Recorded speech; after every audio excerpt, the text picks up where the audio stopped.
Assalamualaikum warahmatullahi wabarakatuh. Yang terhormat Bapak Dadi, selaku dosen pengampu mata kuliah Bahasa Indonesia dan teman-teman sekalian, perkenalkan, kami dari kelompok 3 ingin mempresentasikan mengenai identifikasi nilai-nilai keilmuan dan kebangsaan berdasarkan artikel Bahasa Indonesia di tengah arus media sosial.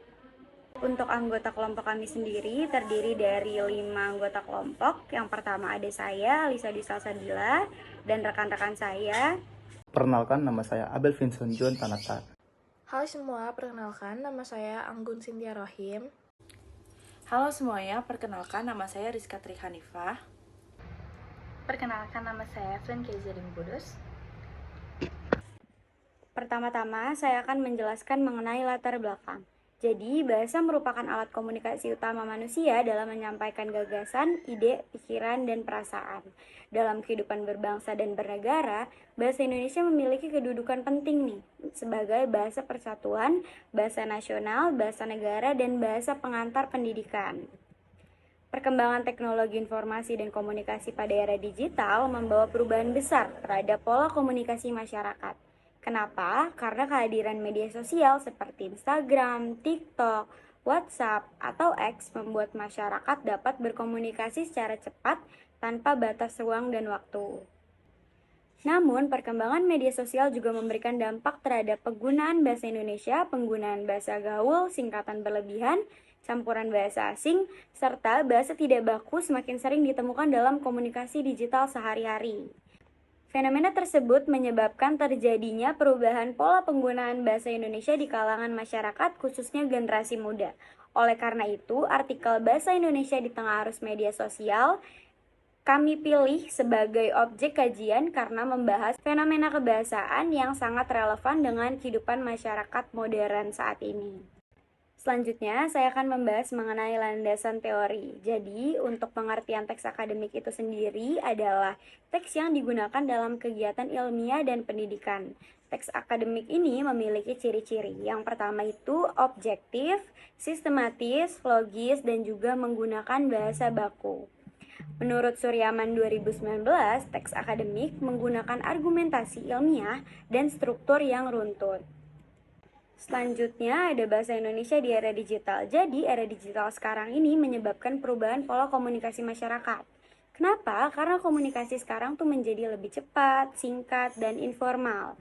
Dan juga banyak ditemukan bahasa gaul, singkatan, campuran kode, atau penggunaan istilah asing. Dan juga media sosial mempengaruhi perkembangan bahasa Indonesia dalam kehidupan sehari-hari. Selanjutnya ada media sosial sebagai sarana komunikasi. Media sosial merupakan media berbasis internet untuk berbagi informasi dan berinteraksi. Media sosial juga menjadi ruang komunikasi utama masyarakat modern. Ini ada dampak positifnya. Yang pertama, bisa mempercepat penyebaran informasi dan meningkatkan literasi digital. Yang kedua, ada dampak negatifnya, yaitu meningkatkan penggunaan bahasa tidak baku dan juga berkurangnya penggunaan bahasa formal. Selanjutnya, untuk analisis struktur teks akan dijelaskan oleh anggota kelompok kami, yaitu Anggun. Terima kasih. Selanjutnya, saya akan membahas analisis struktur teks.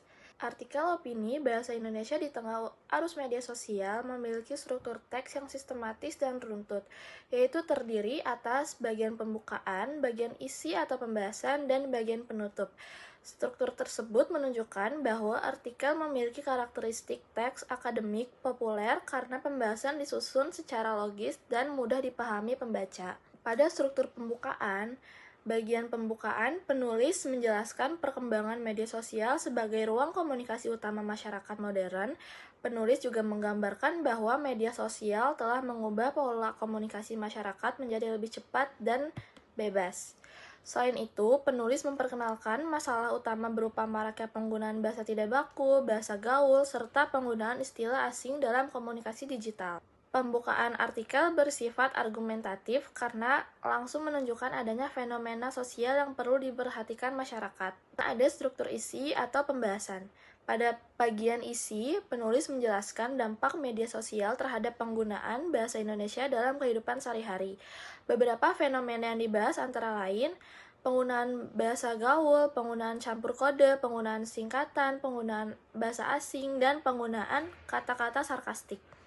Penulis juga menjelaskan bahwa perkembangan media sosial memengaruhi budaya komunikasi masyarakat, sehingga penggunaan bahasa formal semakin berkurang. Dan selanjutnya juga ada struktur penutup. Pada bagian penutup ini, penulis menegaskan bahwa perkembangan teknologi dan media sosial tidak boleh menyebabkan hilangnya identitas bahasa Indonesia. Penulis mengajak masyarakat untuk tetap bangga menggunakan bahasa Indonesia, menjaga penggunaan bahasa Indonesia yang baik dan benar, menggunakan media sosial sebagai sarana literasi dan edukasi kebahasaan. Penutup artikel bersifat persuasif dan edukatif karena mengandung ajakan moral kepada masyarakat. Selanjutnya ada pola pengembangan paragraf. Paragraf dalam artikel dikembangkan secara deduktif. Gagasan utama biasanya terletak di awal paragraf, kemudian dijelaskan melalui kalimat mendukung. Pola pengembangan tersebut membuat pembahasan lebih runtut, sistematis, logis, dan mudah dipahami pembaca. Selain itu, penulis menggunakan hubungan sebab akibat dalam menjelaskan fenomena penggunaan bahasa di media sosial. Berikutnya, Rizka akan menjelaskan unsur kebahasaan dalam artikel tersebut. Hari ini saya akan menjelaskan mengenai analisis unsur kebahasaan. Analisis unsur kebahasaan dalam artikel meliputi 5 bagian. Yang pertama, adverbia, yang kedua, konjungsi, yang ketiga, kosakata, yang keempat, kalimat efektif, dan kelima, kohesi dan koherensi. Penggunaan unsur kebahasaan tersebut menunjukkan bahwa artikel memiliki karakteristik teks akademik yang populer. Adverbia merupakan kata keterangan yang digunakan untuk memperjelas tindakan atau keadaan. Adverbia dibagi menjadi dua. Yang pertama, adverbia frekuentatif, menunjukkan frekuensi suatu peristiwa. Contoh kalimatnya, penggunaan bahasa asing semakin sering ditemukan di media sosial. Yang kedua, adverbia modalitas, menunjukkan harapan atau keharusan. Contoh katanya adalah seharusnya, perlu, dan harus. Selanjutnya, konjungsi. Konjungsi merupakan kata penghubung yang berguna untuk membangun hubungan logis antar ide. Konjungsi dibagi menjadi 3. Yang pertama, konjungsi koordinatif, yang kedua, konjungsi kausalitas, dan yang ketiga, konjungsi argumentatif. Penggunaan konjungsi membantu untuk membuat pembahasan menjadi lebih runtut dan sistematis. Selanjutnya, kosakata. Artikel menggunakan kosakata formal dan akademik. Kosakata dibagi menjadi 3. Yang pertama, kosakata ilmiah, meliputi literasi digital, komunikasi digital, identitas nasional, dan globalisasi. Yang kedua, kosakata persuasif, meliputi menjaga, mempertahankan, dan menghargai. Selanjutnya, kosakata modalitas, meliputi harus, perlu, dan sebaiknya. Penggunaan kosakata tersebut membuat artikel terlihat lebih akademik dan objektif. Selanjutnya, kalimat efektif. Dalam artikel, sebagian besar sudah efektif karena jelas dan tidak bertele-tele. Contohnya, media sosial tidak boleh menjadi ruang pudarnya identitas bahasa Indonesia. Kalimat tersebut singkat, jelas, langsung, dan menyampaikan inti pembahasannya. Penggunaan kalimat efektif membantu pembaca memahami isi artikel dengan lebih mudah. Selanjutnya, kohesi dan koherensi. Artikel memiliki hubungan antar paragraf yang baik sehingga pembahasan terasa lebih runtut dan sistematis. Penggunaan kata hubungan seperti selain itu, namun, oleh karena itu, dengan demikian, membantu membangun hubungan yang logis antar ide dan memperkuat koherensi dalam artikel. Selanjutnya, analisis nilai keilmuan dan kebangsaan akan dibacakan oleh Abel. Oke, kali ini saya akan membahas tentang nilai keilmuan. Artikel mengandung nilai keilmuan karena membahas bahasa Indonesia sebagai yang pertama, sarana ilmu pengetahuan, yang kedua, media literasi digital, yang ketiga, alat komunikasi akademik, dan yang terakhir, sarana pengetahuan ilmiah. Penulis menjelaskan bahwa media sosial dapat digunakan sebagai sarana edukasi dan penyebaran informasi apabila digunakan secara bijak. Bahasa Indonesia juga dipandang sebagai alat penting dalam penyampaian ilmu pengetahuan di era digital. Selanjutnya ada nilai kebangsaan. Artikel menegaskan bahwa bahasa Indonesia merupakan identitas nasional, alat pemersatu bangsa, serta simbol kebanggaan masyarakat Indonesia. Penulis mengajak masyarakat untuk tetap bangga menggunakan bahasa Indonesia di tengah pengaruh budaya asing dan globalisasi. Nilai kebangsaan tersebut sesuai dengan semangat Sumpah Pemuda yang menetapkan bahasa Indonesia sebagai persatuan bangsa Indonesia. Selanjutnya ada nilai penalaran. Penulis menggunakan pola penalaran logis dan sistematis dalam menyusun argumentasi. Pola penalaran yang digunakan induktif, sebab akibat, dan argumentatif. Penulis memaparkan fenomena penggunaan bahasa di media sosial terlebih dahulu sebelum menarik kesimpulan umum mengenai pentingnya menjaga bahasa Indonesia. Selanjutnya ada nilai moral dan edukatif. Artikel mengandung nilai moral berupa ajakan untuk menggunakan bahasa yang santun, menjaga etika komunikasi digital, serta menghargai bahasa Indonesia. Selain itu, artikel juga memiliki nilai edukatif karena memberikan pemahaman mengenai dampak positif dan negatif media sosial terhadap perkembangan bahasa Indonesia. Pada bagian ini, saya akan menjelaskan evaluasi artikel bahasa Indonesia di tengah arus media sosial berdasarkan nilai keilmuan dan nilai kebangsaan yang terdapat di dalamnya.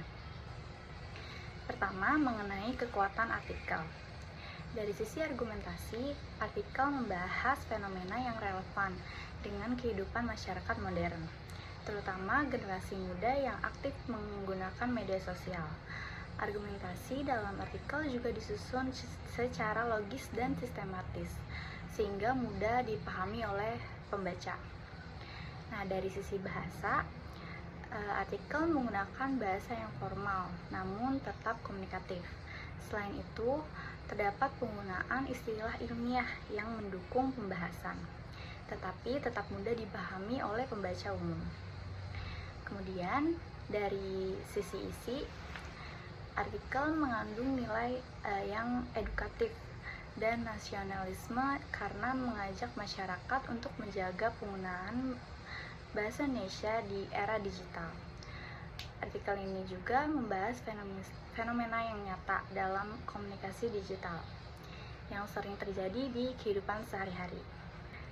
Selanjutnya, mengenai kelemahan artikel.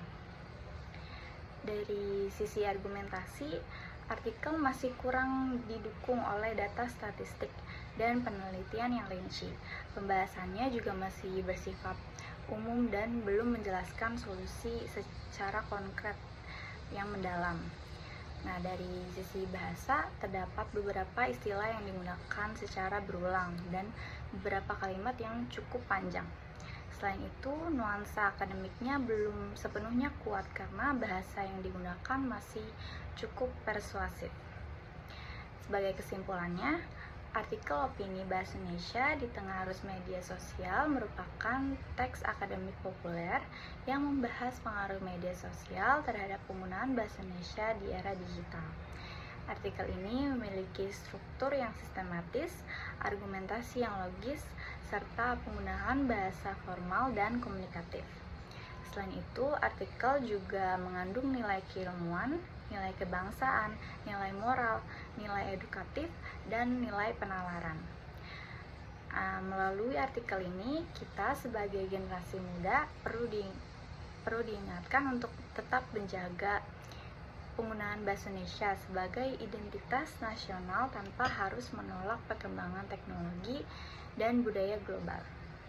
Sekian penjelasan dari saya. Terima kasih.